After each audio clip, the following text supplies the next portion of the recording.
I'm Professor Stephen Dyson, and in this episode of our series on how artificial intelligence is reshaping our societies, we discuss Joanna Bryson's essay, Robots Should Be Slaves. I'm Professor Jeff Dudas, and we want to dive headlong into this provocative discussion of the rights of robots. As scholars of cultural and social understanding, we're fascinated by the arguments Bryson, a computer scientist, makes about who and what should and should not be rights-bearing members of a community. Does Bryson mean that we should enslave robots now and always, in spite of their claims to rights? How does Bryson deal with the human tendency to anthropomorphize non-human things, and with the likelihood that as AI advances, robots will appear more human? If the robot as slave is an unacceptable idea, even in metaphorical form, then what other metaphors might help us think through our relationships with machines?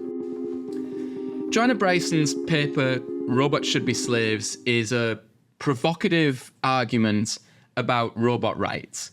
And this is a widespread and ongoing debate, both within the community of kind of computer scientists and computer engineers and beyond. I wanted to start, Jeff, by just putting Bryson's thesis on the table with just a couple of quotes to kind of get everyone oriented here.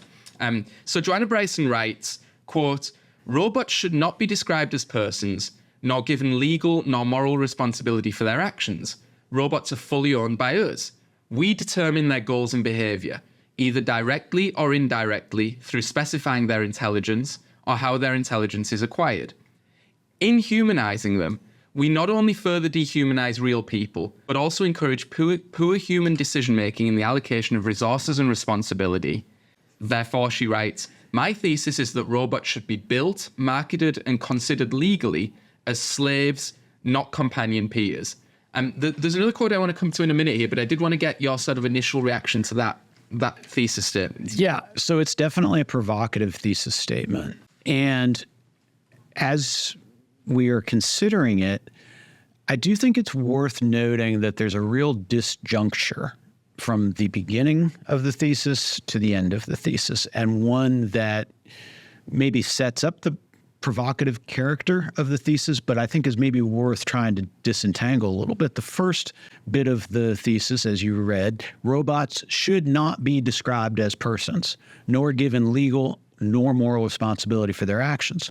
The final sentence of the thesis is, however, that robots should be built, marketed, and considered legally as slaves, not companion peers.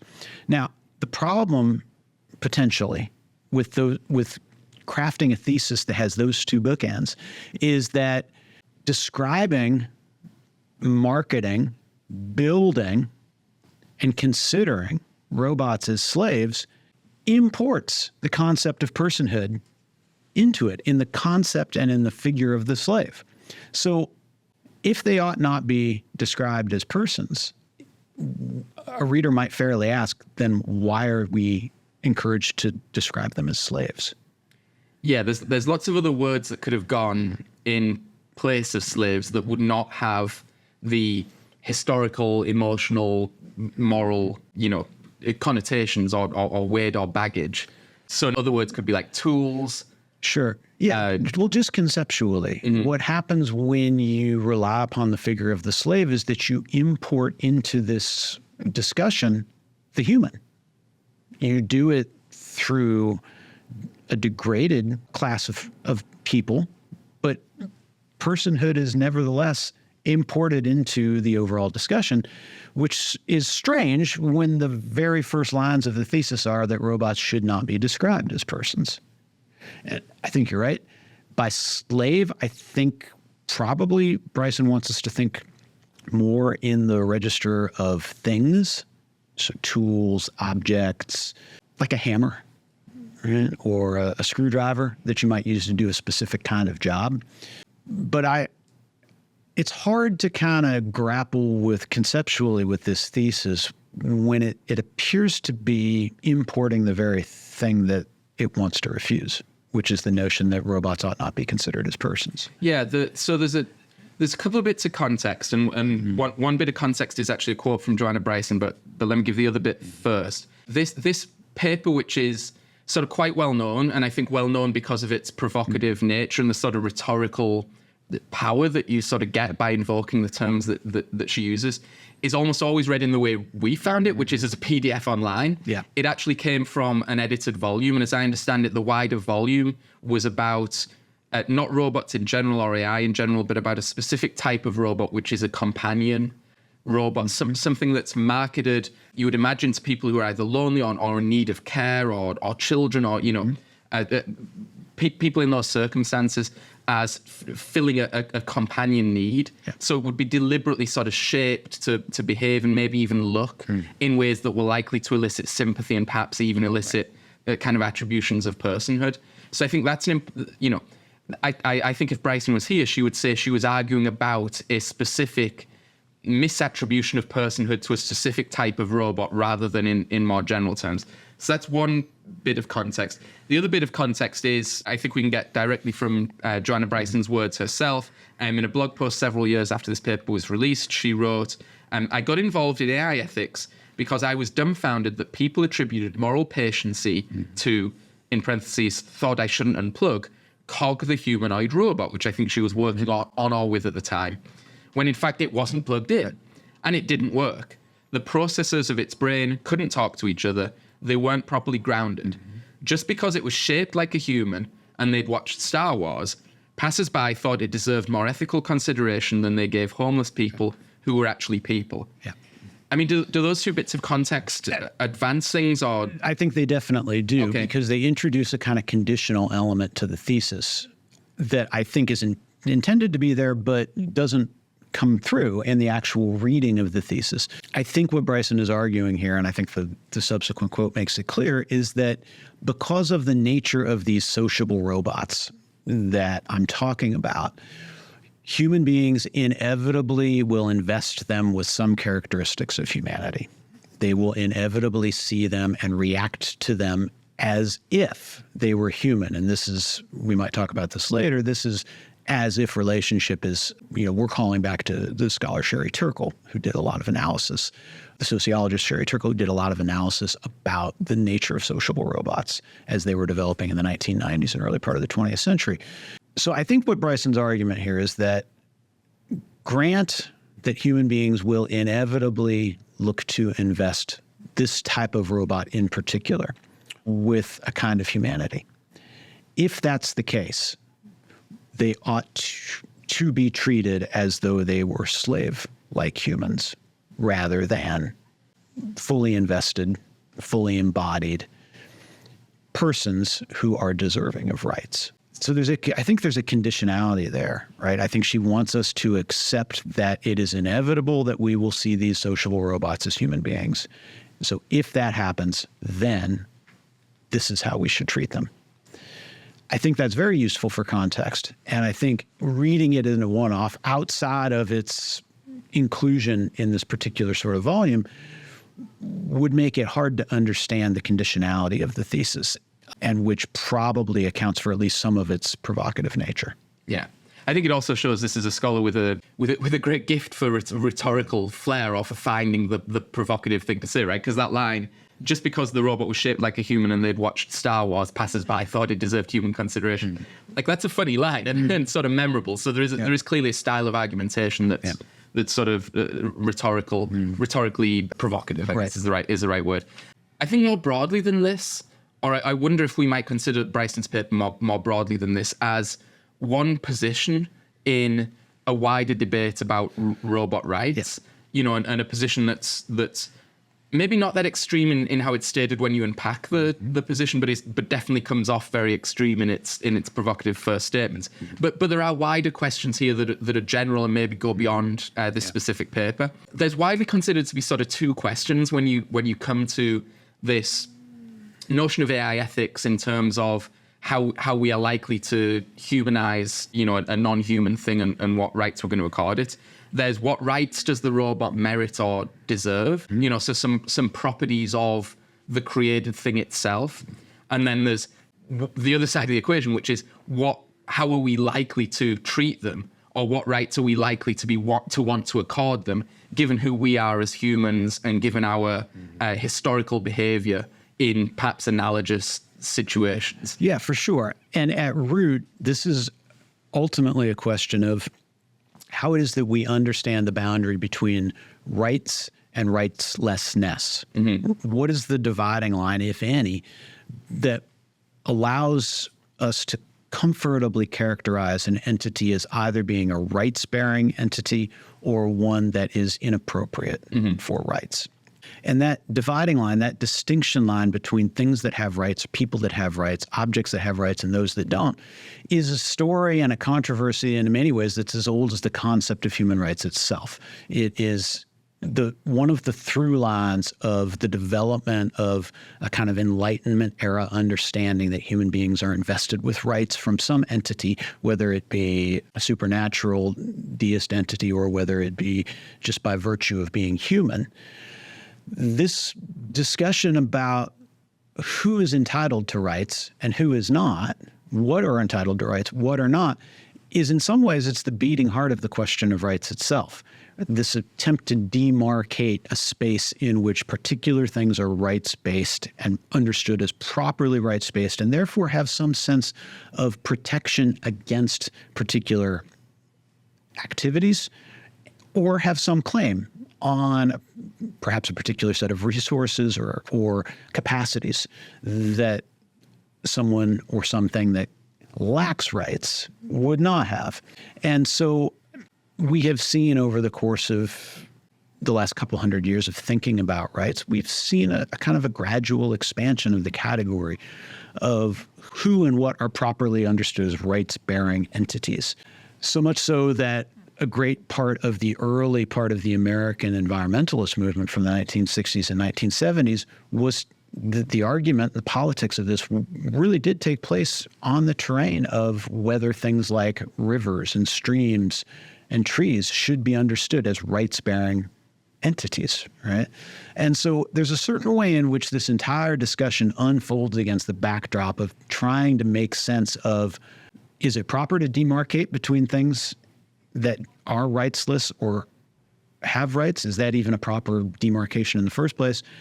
But maybe what does it say about us that we are so constantly looking to draw dividing lines between things that have rights and things that don't have rights? And so there's a certain way in which the robot discussion fits very neatly into a set of human disagreements and high-end discussions, philosophical and practical, about the concept of rights itself. Yeah, and it's brought to a particularly acute point by the robot discussion, because that sort of originates, in or seems to originate in questions of kind of technology and construction. And so some of the ways we're used to thinking about what would constitute like fundamental advances in robot technology or artificial intelligence are sort of objective bars that would be crossed, like technological or engineering achievements. The robot can do X or has achieved X level of complexity in whatever it is, physical, movement or information processing. And therefore it jumps categories from this one thing to this other thing, in the same way that a car that goes 100 miles an hour is objectively, twice as fast as a car that goes 50 miles an hour. But when you're in the realm of rights and dignity and all the rest of it, these are not and have never been kind of objective standards, right? There's never been an obvious thing that a person or a set of people or a non-human thing can do or achieves, and therefore they by definition move into that rights-bearing category. Or at least the thing that's specified in any community at any one point in time is community and time specific, right? It's a moving target, which means, it's a long-winded way of saying that this shows how important it is that non-technically minded people participate in this discussion, right? This has to be a humanities or a social science type discussion, because the technical capacities of the non-human thing are not going to answer that question. Yeah, I think that's right. And also, it's another way of saying that Bryson is on firm footing when she employs the concept, she's on firm historical footing, I should say, when she employs the concept of slave in order to be the marker of rightslessness. Because that is how, and to the extent in the modern history of human rights, that has been the way to deny the most obvious and well-established, most common way to deny rights to actual people is to deny them the capacities of personhood, to insist that they are not the same kind of people, or their humanity doesn't rise to the same level as others do, and so that they are therefore outside of the category of rights. So she's on firm historical footing, which is a different question about whether she's on firm ethical footing in employing the concept of slavery to deny something rights, to degrade its personhood to such an extent that they would be widely understood to be not appropriate subjects for rights. Yeah. So, Jeff, I think it's important to recognize that Bryson's not saying, as I read her, that we should enslave robots that are like people. Right. In fact, she's very explicitly saying, I'm absolutely not arguing this. Mm-hmm. She's saying we should not build robots that could conceivably be accorded personhood or mistaken for people. Right. And we should be very clear, given the human tendency to attribute, to anthropomorphize non-human things, we should make it as clear as possible, both directly to people who do that and by way of designing robots that don't appear to be people. We should make very clear these are not people and they don't have the attributes of people. I do have some concerns, though, about how easy it's going to be to hold that line. Mm-hmm. The paper is explicitly addressing companion robots. Okay, so you're saying companion robots should provide a service. Mm-hmm. And it's important to say that although she uses the word slavery in some context, she actually, for the meat of the article, prefers other terms like servant or, but I think recognizing that it's a problematic word to use.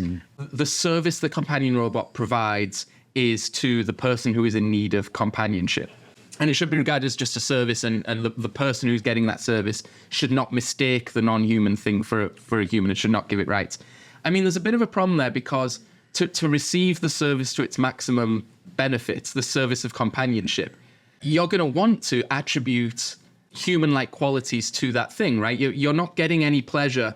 There's a suspension of disbelief involved in talking to a chatbot and imagining you're having a conversation, or being tended to by a companion robot and seeking some solace from that. And we want the human to receive that solace, but it sort of absolutely relies upon some slippage, that they're clearly not regarding this the same way as they would regard their car or a knife in the kitchen. That's exactly it, right? The very design of the object itself is to elicit different things from human beings than is elicited by like a massage gun or whatever that someone might use. Right. Which is also useful and pleasurable, and but no one's mistaking it for the hands of another person. Exactly, because it is not designed to elicit the full range of human emotionality that a sociable robot is designed to do, or a sociable companion is designed to do. So I think that that's correct, that we're already on kind of slippery ground here, just by the nature of the object itself that we're dealing with. Well, there's going to be a cross purpose here, right? Because the goal of the object is to provide maximum utility, but in designing it or sort of issuing these injunctions that you can't even mistakenly and fleetingly attribute human-like characteristics to it, the maximum utility is not going to be achievable. Yeah, it's almost a case of the horse being out of the barn simply by virtue of the design itself. Yeah. Just imagining the possibility of this sort of thing in the first place implicates it in boundary confusion. Right. Yeah. The other problem I think we have, or that occurs to me, is if we're saying we should collectively agree not to build things that would be rights-bearing objects, right? Because we don't want to be in the morally abhorrent position of repeating sins of the past. How collectively are we going to police that or enforce that? And it strikes me as similar to the argument about nuclear weapons, right? Morally, we should not build nuclear weapons. They're extremely dangerous. They could end the world. This was known and debated at the time, including by the scientists who were building the nuclear weapons. Nonetheless, the nuclear weapons were built. So if there's an injunction on creating machines that would be more useful for some task if they had human-like features, but we say that's not the right thing to do, who polices that? Right.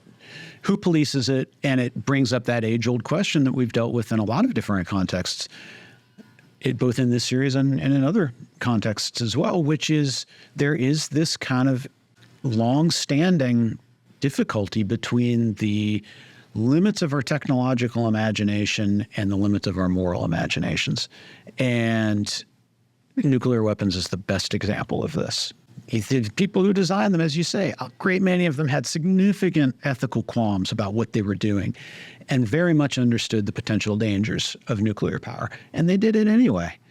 The same is certainly one of the overwhelming concerns about artificial intelligence, the rise of artificial intelligence, that you've got people who are so infatuated with their technological capabilities that they don't care about the ethical quandaries, or it's not actually their job. Their job is to create the thing, and it's other people's jobs to figure out how it should be used or the limits around which those things should be put.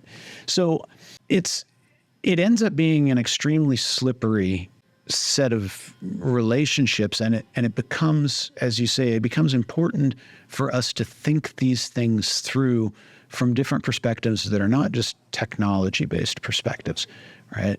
It's the age-old question, just because we can do something, does that mean that we should do it? Right. And I think what Bryson wants to, on one hand, I think she wants to say, just because we can do it, we shouldn't do it. And these are the reasons why. But there is that, the problem is that it's already been done. Mm-hmm. And so now how do you make meaning out of the fact that these things exist? Mm-hmm. And one of the things, and I'm interested to gauge your response to this, is one of the things that this article reminded me of in a lot of ways were the same sorts of themes that we saw in RUR. And in particular, I wonder if we could imagine Bryson as a kind of modern day version of our factory manager, Doman, and the way that he envisions the robots that they've been building. Yeah, I mean, in that, Doman from Rossum's Universal Robots had a very sort of, it's a technocratic, managerial, utilitarian view of what was going on. That I think of what was going on with the artificial persons that he was manufacturing. They don't have a soul. How do you know they don't have a soul? Well, have you seen inside a robot? It's just gears and wires and so forth. And that was what he used in argument with Helena Glory, who had a much more humanistic point of view, in order to say your concerns are sort of misplaced and not sort of ethically grounded. So yes, it's a shared kind of utilitarian mindset that I think Doman and arguments in the style of this paper would argue is sort of more moral, avoids a lot of moral confusion, avoids harm's being done to things. Avoids harm's being done to things that can't be done harm to by definition, avoids the creation of things to which harm should be done, right? It wasn't Doman who modified the robots so they could feel pain and have a soul, right? That was done without his sort of knowledge or say so. It's not absolutely Joanna Bryson who's saying create robots that are like humans and enslave them. She's saying the exact opposite of that it would be completely immoral, of course, to do that, as Doman would no doubt argue. So it avoids that kind of harm from its own standpoint. And it also avoids the harm that's done to human beings and human society by those misattributions, which sort of, distorts reality and takes resources away from other actual people who actually need them. Yeah. And there's a sort of incomprehension as well, I think, that they share, right? Or at least that this style of argumentation might share, which is that the Doman looks at these creations and is just sort of deeply puzzled at the responses of people like Helena Glory, right? Who, in exactly the ways that Bryson fears, has endowed these human-like objects with personhood. Right? She absolutely is interested in having these robots, Helena is, be accorded rights-like status. And it's that kind of sharp distinction between Doman's technocratic view and utilitarian view, as you say, of what has been created, and Helena's view, which is, she falls, infamously, she falls over and over again for the confusion that these are not robots, but that they're humans. And I think Bryson looks at someone like, or would be inclined to look at a figure like Helena Glory and say, see, this is exactly the problem. Like, look what happens when Helena and others who are sort of persuaded by Helena, including some of the other engineers right on the island, that these robots should be invested with more person-like qualities. Well, what happens in the play is that is the critical juncture at which the whole thing falls apart. They begin to gain the full spectrum of human emotion and human feeling. And this is the thing that leads to really unforeseen and apocalyptic outcomes. And while it's probably not, I don't think Joanna Bryson is arguing that we've got apocalypse coming, with as if sociable robots. You can sort of understand how these arguments are working in the same register. Yeah, absolutely. And yes, as you say, Dorman was sort of right. I mean, it did lead to the end of the world. And so that's it for our discussion of Bryson's Robots Should Be Slaves. There's lots more coming in our ongoing series on how AI is reshaping societies. And so if you like this content, please subscribe.